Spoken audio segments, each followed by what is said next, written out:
Welcome back to School's Not Out, your daily classroom for CSEC and CAPE subjects. We're analyzing short stories in English Lit. And before the break, we were looking at this table, this analytical table. And remember, I said that you have to go deep into the story, especially, if you're expecting to do multiple choice items. You have to know the content. So you would have read the story, and by the second reading, you are trying to get deep into the story. So here we have the short story's name, Man of the House, and this one, The Day the World Almost Came to an End. So the two short stories are over here, and we have the content, the context, and the settings over here. Then we have the narrative techniques, the characters in their setting. We have the figurative devices and imagery, and we have themes. So for the Man of the House, what did you pick up so far? Where the setting is concerned, a little town, okay then, a little town, hilly area, glen, wooded hills, mill pond, mill stream. So this is a little bit of mining and so on goes on, and there's a religious ethos. So in the particular setting, we see that the church was very prominent to the little boy, so we can pick up that religion is important. And also we looked at the house in which they lived. That's a more closer setting, and we saw that they were very humble persons, okay? They did not have an electric stove or a gas. The mother had to use sticks to catch the fire. So she was humble. Her circumstances were humble circumstances, and the community was more rural. For the day the world almost came to an end, we have a plantation house, a larger plantation, smaller houses. We can imagine that we saw horses and plows, cornfield, river. We see that the darkness is another aspect of the setting, which was very important because that's when she got frightened that night. And we see that there's a religious ethos. Ethos means beliefs, okay? The beliefs that the people have, they are strong religious beliefs that hold the community together. Where the narrative techniques are concerned, remember that we saw that the narrator is a first-person narrator for both of them. And I found that the narrator in The Man of the House sounded old. And when you realize that it is in retrospect that the story is being told, the person is grown and the person is looking back. Flashback, so you make a retrospection is a technique. It is subjective, being first person. It is my story. I'm telling it happened to me. I may be limited, but I'm the most powerful speaker because it is my experience. You can't tell me what I felt. That's why the first person narrator, even though it is subjective, it is very powerful. In the day the world almost came to an end, we see the retrospection as well. We see a flashback, the little girl looking back, told by the first person narrator, and it is also powerful even though it is subjective.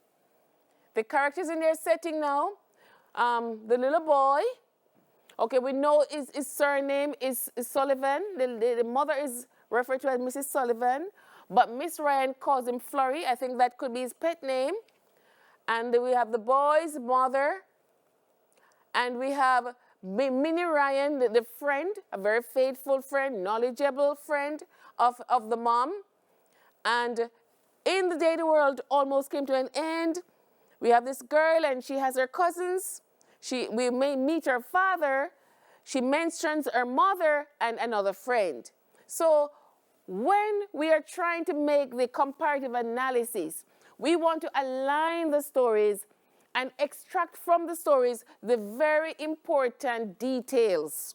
And when we do this, we can begin to see what it is that they have in common.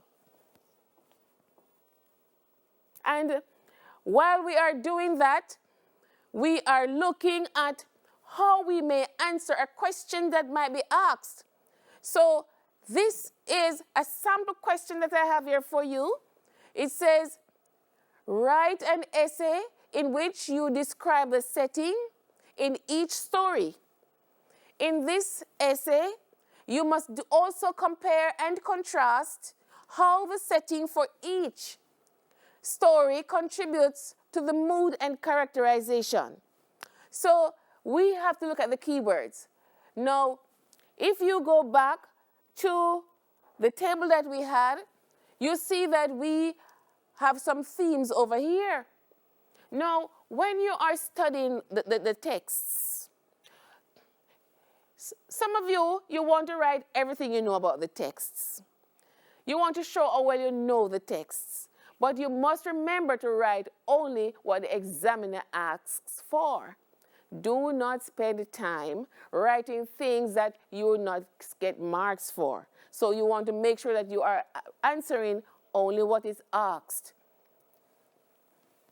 And that is very, very important. So we are looking at this. And even though we went and we made this very important table, you don't really know what aspect of it you're going to be asked to write about in the examination. So you have to know the text very well by doing this and going over it a lot of time so that you can answer anything that is asked. So let us look at it. You are to describe the setting. Describe means what? You are to explain in details. And the setting, remember what did we say about setting? The setting is not just one place. All right, then it can be a time period. And we can have a transition. We saw the immediate setting, the house where they live. But we see the community. And we also see the social setting, how the people relate to each other. The ethos, how they interact. That's a kind of setting because they're all bound together socially by what they believe, and they are working together, and they are a community which is held together by a certain belief. So all of those things come together to make up the setting, all right then? And these aspects of the person's lives affect their mood, okay then? So if you're in an aggressive setting, you know, like us, sometimes we hear gunshots and quarreling. And so when you, next thing you know, you are quarrelsome and you are aggressive. So this setting affects our moods. Okay, our moods are our emotions and our feelings, our attitudes that we have. The setting impacts on us. And so they're asking you to examine the settings in each story, with the overall setting, and to say how this setting, okay, contributes to the mood and characterization. All right then? So if you're in an aggressive setting, then it's likely that you'll be a miserable person, you know, contentious even. But if you're in a spiritual setting, calm setting, then it could come over on you. You could learn to be calm as you live your life. And so we are going to look at this now. So this is to show you that even though we made up the chart that we did before, that here, that we made up, you now are going to select from it what you need to write this essay. So we are looking at here, what would you have here inside if you were to make up the Venn diagram? You would have this similar setting, all right then, and over here you're going to see how they differently react to their setting. And so as we go down, we are going to look at how to draft the essay. How do you draft the essay? Now we will have the introduction. You want to open in a very interesting way, all right? Literature should impact you, so you're going to say, just how do I feel about this story? You're allowed to express yourself when you study literature. You could be 10 persons in the class, 10 of you could have 10 different expressions. That's the power of literature, because each person draws from it differently. So you give your gut reaction, and you say to your answer as clearly as possible. Close with your thesis sentence. So that sentence is going to tell the examiner just what it is you are going to write about. And then for the analysis now, you're going to separate each aspect of the thesis, because the examiner is asking you to set for each story, write about the mood and the characterization. So you want to deal with these in different paragraphs to make your writing as organized as possible. So then we have a sample essay, and we're going to look at it, the opening, a sample opening very quickly.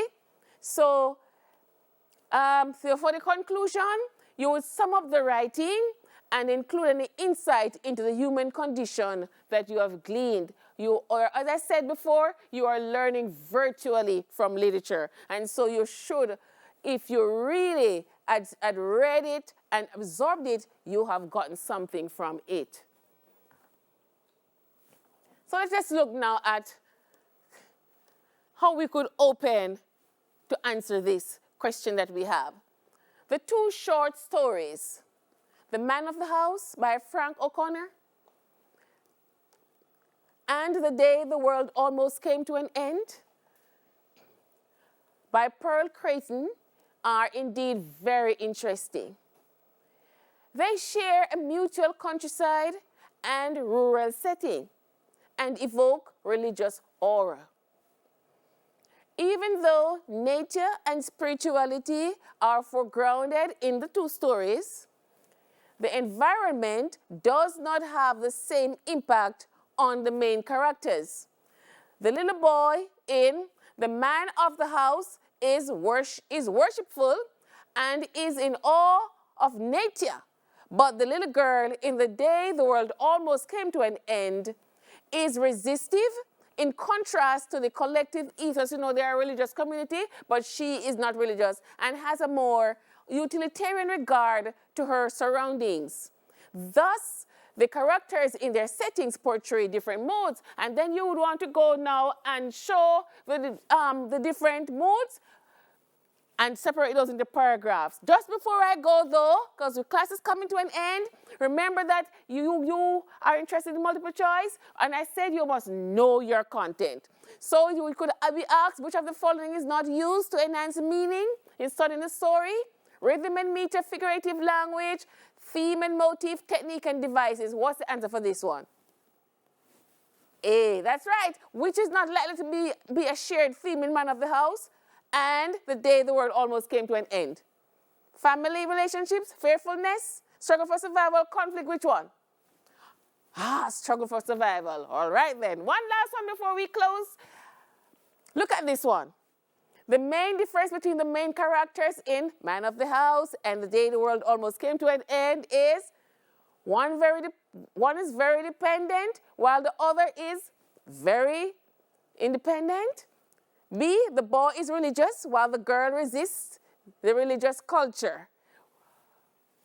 And as you can see, which one is it? B is the answer. All right. That's it for class today. I hope I helped you a little better to understand how to analyze a short story. You can catch a repeat of today's lesson on JNN later at 5 p.m. and in Schools Not Out, highlights on Saturday between 1 and 4 p.m. It also will be on video, on demand, on onespotmedia.com. Next up, we will got CSEC Principles of Business.